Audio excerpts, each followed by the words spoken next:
Dan biar kita tahu, wahai keluarga Nabi, apa itu? Siksa Allah nggak cuma neraka. Siksa Allah nggak cuma neraka. Oh iya, iya. Salah satu siksa yang sangat berat, ya, bagi keluarga Nabi ketika mereka menyimpang dari ajaran yang dibawa oleh Nabi Muhammad SAW. Tahu apa? Gimana mau ngadep Rasulullah ntar hari kiamat? Ayo, Anda kasih contoh. Na'udzubillah, ini sebagai contoh. Ada orang, ya, dia disayang banget sama abahnya, dicintain banget, disayang banget sama abahnya. Dan pastinya setiap orang tua itu kan punya harapan, cita-cita besar terhadap anaknya. Ya, tahu-tahu anaknya melakukan hal yang betul-betul menghancurkan perasaan orang tuanya. Ya, na'udzubillah, ini contoh aja. Ya, ada anak yang sangat diharapkan, tahu-tahu dia melakukan na'udzubillah pelacuran. Kira-kira tuh ini anak perasaannya bagaimana? Dia bakal memilih, mendingan gue disiksa, jangan sampai gue ketemu bapak gue. Ini muka mau ditaruh di mana? Hancur perasaan orang tua ketika tahu Anda bikin begini. Kan gitu. Iya kan? Lihat, dia bakal lebih memilih, mendingan saya apa? Naudzubillah. Ini orang, ya kan seperti itu. Mendingan saya sakit, saya mati deh lebih baik. Beberapa bilang mendingan gue ketabrak mobil daripada gue bikin malu orang tua gue. Artinya apa? Ya, ketika seseorang menghadap kepada orang tuanya dengan mengecewakannya, itu merupakan siksa dalam batinnya lebih berat daripada siksa fisik. Makanya saya bilang, ya, saya katakan secara khusus kepada keluarga Nabi, siksa Allah bukan cuma neraka, ya. Salah satu bentuk hukuman, ya, bagi seorang keluarga Nabi yang menyimpang dari ajaran Allah, bagaimana dia mau ngadep kepada ayahnya? Siapa? Rasulullah SAW. Dengan wajah yang bagaimana itu? Dengan wajah yang bagaimana? Kalau Allah Ta'ala bilang di dalam Al-Quran tentang penduduk Madinah, maka nadi ahli Madinah waman haulaha an yatakhallafu an Rasulillah, nggak sepatutnya, ya, bagi penduduk Madinah dan orang-orang sekitarnya untuk berpaling atau lambat menjawab seruannya Rasulullah, berpaling, ya, takhallafu, meninggalkan Rasulullah, enggak sepatutnya. Ini orang-orang biasa. Bagaimana dengan keluarganya Rasulullah? Terus mereka jadi orang yang seharusnya membawa ini agama. Keluarga Rasulullah menjadi orang pertama, naudzubillah, yang menyimpang. Bagaimana itu mau ngadep kepada Rasulullah? Gimana? Orang yang paling diharapkan untuk melanjutkan perjuangan Rasulullah, yaitu cucu-cucunya, terus dia mending kalau cuman sekedar nggak melanjutkan, tapi menyimpang, melanggar, gimana itu? Jadi ini ngadep kepada Rasulullah dengan wajah yang bagaimana? Ini lebih berat dari siksa neraka. Lebih berat dari siksa neraka. Bagaimana mau ngadep Rasulullah? Bagaimana kalau dia punya akal sehat dan iman? Ya. Bagaimana dia bisa datang kepada Rasulullah dengan mengecewakan hati Rasulullah? Bagaimana itu? Sedangkan dia adalah orang yang terdekat dengan Rasulullah, darah dagingnya, cucunya.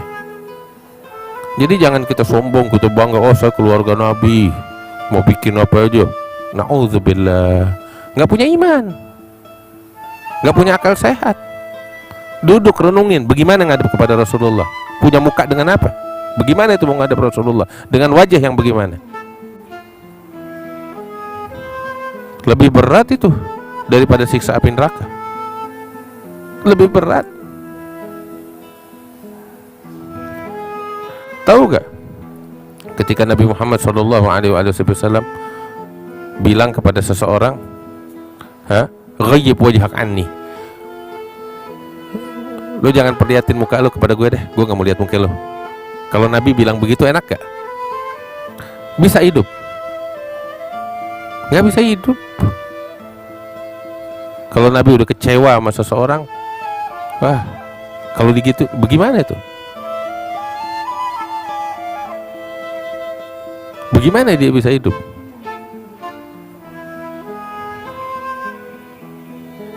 Na'udzubillah.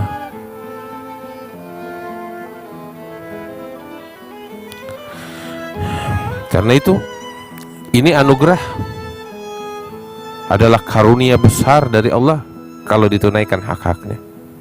Tetapi kalau diabaikan hak-haknya, wah, merupakan musibah yang terbesar. Mudah-mudahan ya kita paham betul, diberikan pemahaman oleh Allah. Terus juga satu hal yang perlu saya sampaikan terkait dengan keluarga Rasulullah. Wah, kita wajib cinta, ya khair, wajib cinta. Terus kalau keluarga Nabi bikin salah, biarin aja. Biarin, boleh begitu. Itu khianat kepada keluarga Rasulullah. Khianat kepada Nabi Muhammad dan kepada keluarga Nabi Muhammad. Bagaimana? Karena ada orang begitu. Ya saya nggak enak, saya cinta, udah dah. Kalau Habib udah, biarin aja deh. Ada kakek, naudzubillah. Itu khianat. Khianat bukan cinta. Ada kalimatnya iblis, tahu? Kok bisa gitu? Iya. Saya kasih contoh. Kita punya anak, kita cinta gak sama anak kita? Cinta. Kalau anak kita bikin salah, karena cinta kita diemin aja? Kagak. Kita nasehatin, kita bimbing. Kadang kalau anak kita nggak dengar kata, kadang kita perlu cubit, kadang perlu kita pukul. Kenapa? Dorongan cinta. Kita nggak mau anak kita hancur dan rusak, apalagi jadi kayu bakar api neraka. Kenapa? Dorongan cinta. Tanya sama ibu kita. Ibu kita lebih baik ngegampar kita, jangan sampai kita ini jadi berantakan. Kenapa ibu kita gampar kita, marahin kita, pukul kita? Dia benci? Kagak, dia cinta. Karena cinta dia bikin begitu. Nggak mau anaknya berantakan. Nah terus orang yang aku cinta kepada Nabi Muhammad SAW dan keluarganya, ngelihat anak cucu Rasulullah menyimpang, oh biarin, kita mah cinta aja. Khianat kepada Rasulullah. Saya bakal marah ketika ada murid saya ngelihat anak saya bikin salah, didiemin aja, marah. Lo nggak ngehargain gue sebagai guru, iya kan? Lo khianat. Lo jangan jadi murid gue kalau kayak begitu. Lo nggak membalas jasa seorang guru kepada murid ketika ngelihat anak si guru menyimpang, lo diem aja, iya kan? Oh nggak enak. Iya, lo nggak enak sama dia, enak sama Rasulullah lah. Ini kesalahan yang fatal. Keluarga Nabi Muhammad manusia, bukan malaikat. Bikin dosa. Ketika dia bikin dosa, bimbing dia ke jalan yang diridhoi Allah sebagai bentuk cinta kita, bukan dibiarin. Sebagai bentuk cinta, bukan cinta khianat. Bukan khianat hanya kepada keluarga Rasulullah, khianat kepada Rasulullah. Ente mau ngadep Nabi Muhammad hari kiamat bagaimana? Nabi bakal bilang, kau lihat anakku minum minuman keras, lu diemin. Mau ngomong apa sama Nabi Muhammad? Oh saya cinta. Cinta dari mana? Cinta dari mana? Ngelihat anaknya bikin, cucunya Nabi minum minuman keras, bikin pelacuran atau lain sebagainya, didiemin dengan alasan cinta. Cinta apaan itu? Gimana mau pertanggungjawabkan itu di hadapan Rasulullah ntar? Cinta bukan begitu. Kita wajib cinta, dan ketika ngelihat kesalahan dari keluarga Nabi Muhammad, bimbing dia, selamatkan dia, sebagai bentuk cinta kita kepada Rasulullah dan kepada keluarga Rasulullah Sallallahu Alaihi Wasallam.